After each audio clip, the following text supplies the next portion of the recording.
भारत में ऐसे कई वीर और महान शासक पैदा हुए हैं जिनकी शौर्य गाथाएं जितनी बताई जाएं, कम ही पड़ती हैं। एक ऐसे महान शासक और योद्धा थे राणा कुंभा, जिन्हें महाराणा कुंभकर्ण या कुंभकर्ण सिंह के नाम से भी जाना जाता है।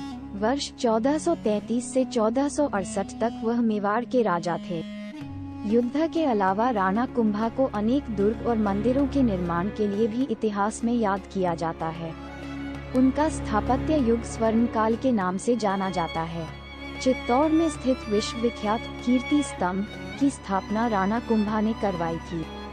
आपको जानकर हैरानी होगी कि मेवाड़ में निर्मित 84 किलों में से 32 किले तो राणा कुंभा ने ही बनवाए थे। महज 35 वर्ष की अल्पायु में उनके द्वारा बनवाए गए 32 दुर्गों में चित्तौड़गढ़, कुंभलगढ़, अचलगढ़, मचान दुर्ग, भौसत दुर्ग और बसंतगढ़ महत्वपूर्ण और भव्य हैं। चित्तौड़ दुर्ग का आधुनिक निर्माता भी उन्हें ही कहा जाता है, क्योंकि दुर्ग के अधिकांश वर्तमान भाग का निर्माण उन्होंने ही करवाया था।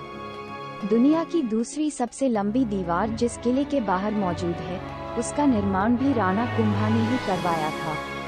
इसे कुंभलगढ़ के किले के नाम से जाना जाता है और दीवार को कुंभलगढ़ की दीवार कहते हैं कि इस किले के निर्माण में 15 साल का लंबा वक्त लगा था। आप ये जानकर हैरान हो जाएंगे कि इस किले के अंदर 360 से ज्यादा मंदिर हैं, जिनमें से 300 प्राचीन जैन मंदिर और बाकी हिंदू मंदिर हैं।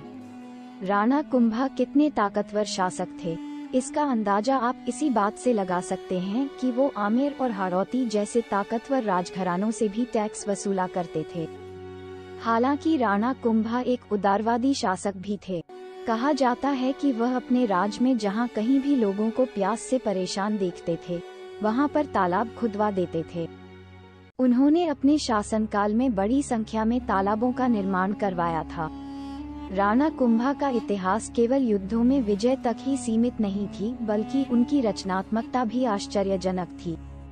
संगीत राज उनकी महान रचना है, जिसे साहित्य का कीर्ति स्तंभ माना जाता है।